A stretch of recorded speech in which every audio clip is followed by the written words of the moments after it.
Assalamualaikum warahmatullahi wabarakatuh. Kumaha damang sadayana?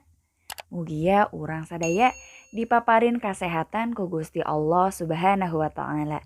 Amin.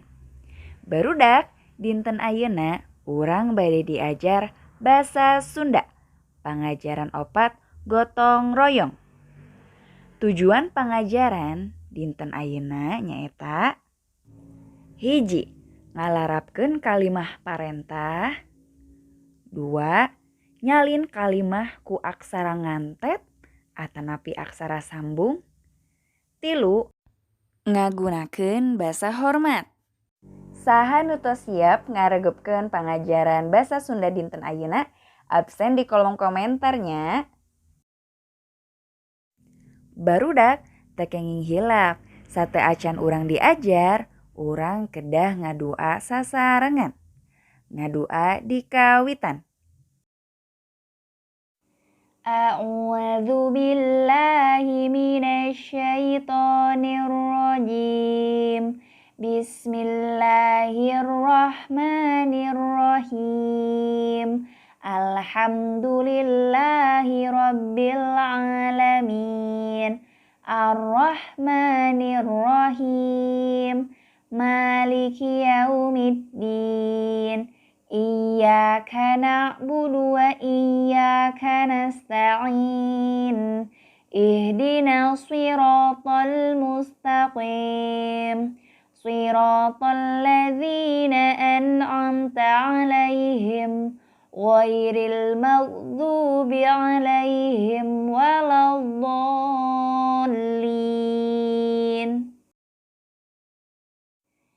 Allahumma aftah lana hikmataka wanshur alaina rahmataka min khazaini rahmatika ya arhamar rahimin.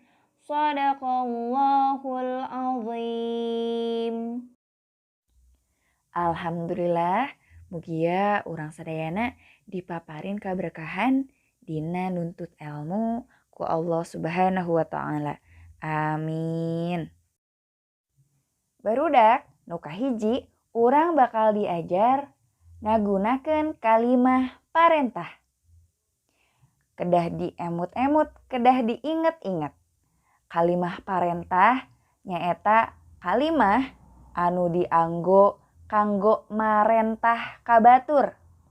Jadi kalimat yang digunakan untuk memberikan perintah kepada orang lain atau menyuruh orang lain. Urang tingali contoh. Di dieu aya contoh gancang. Kumaha kalimah parentahna? Di dieu urang tiasa ningali kalimah parentahna dina kecap gancang nyaeta gancang atuh lempangna, atau bahasa Indonesianya adalah cepat dong jalannya. Ayeuna sok barudak urang ayeuna bade latihan ngadamel kalimah parentah. Tiasa disiapkeun heula buku tulisna sareng patlotna. Kalimah parentah nu kedah dijieun anu kahiji nyaeta tina kecap tulis. Sok kinten-kinten ti kecap tulis kumaha kalimah parentahna? Bu Indi pasihan contohnya. Tina kecap tulis kalimah parentahna tiasa tulis jawabanana di papan tulis. Kecap nu kadua nyaeta buru. Buru nyaeta cepat dalam bahasa Indonesianya. Sok ayeuna hidep damel kalimah parentah nganggo kecap buru. Teu kenging hilap upami urang bade ngagunakeun kalimah parentah dina akhir kalimah kedah nganggo tanda seru.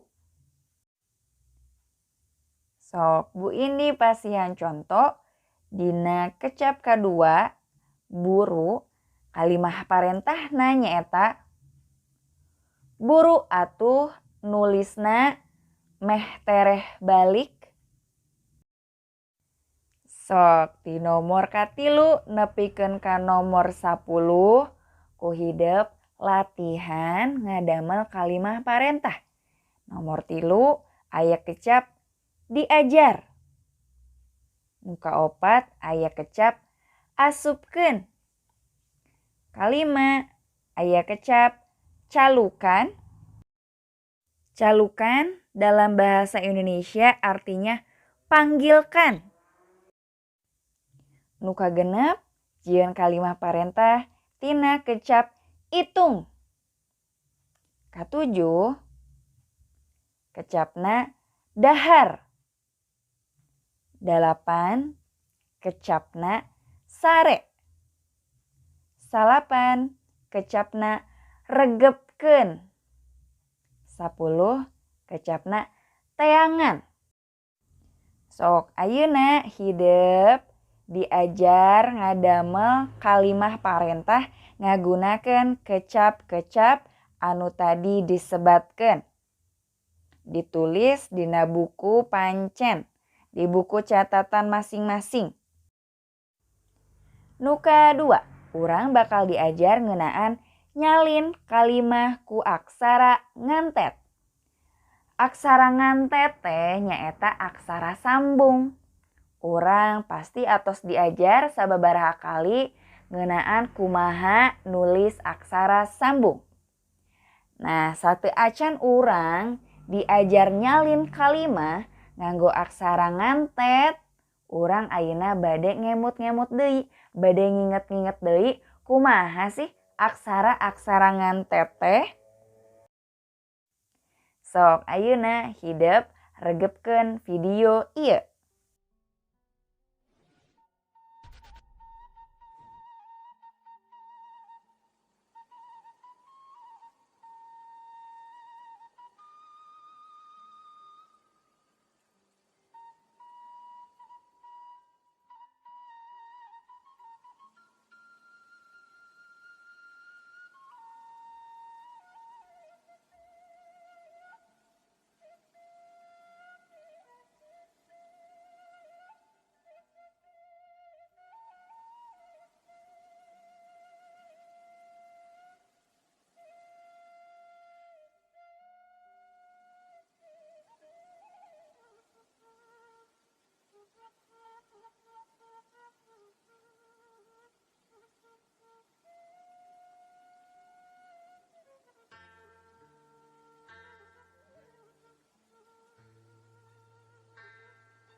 Nah, ayeuna sok tingali kalimah di dieu. Kalimah anu kahiji nyaeta dadi ulina sok jarambah. Nah, ayeuna cik hideup salin kalimah ieu nganggo aksara ngantet atanapi aksara sambung. Upami hilap aksara ngantetna kumaha, tiasa ditonton deui video anu sateu acana. Bu Indi bade ngemutan. Bu Indi akan mengingatkan upami ngadamel kalimah huruf awal kedah nganggo aksara ageng, kedah nganggo huruf besar. Janten salian tinyalin kalimah hideup perhatikeun oge ejahan jeung tanda baca nu bener. Anu kadua, cik salin kalimahna nyaeta ila mah sok ngomongkeun batur. Katilu, samemeh dahar urang kudu ngadua heula. Kaopat, Ibnu budak sopan jeung bager kanu jadi kolot.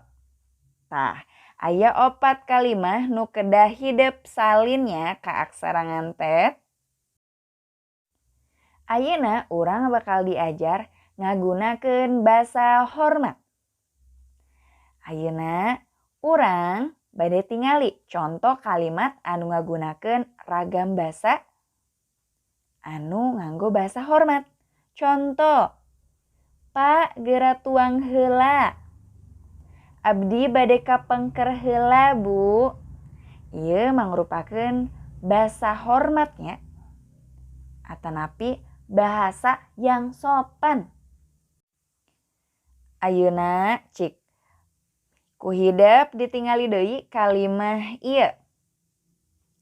Kuring rek indit ka sakola. Abdi bade miyos ka Jakarta. Ibu guru bade angkat ka sakola. Nah, di dieu urang teh ningalinya aya bahasa anu hormat sareng anu kirang hormat. Contona anu hormat teh di dieu salah sahijina nyaeta ibu guru bade angkat ka sakola. Jadi urang teu kenging nyarios ibu guru rek angkat ka sakola. Nah, teu kenging kitu. Janten basa hormat teh kedah dianggo sing leres. Sok ayeuna hideup latihan deui ngalarapkeun ragam hormat. Ieu dihandap kana kalimah anu merenah. Nu kahiji, suku.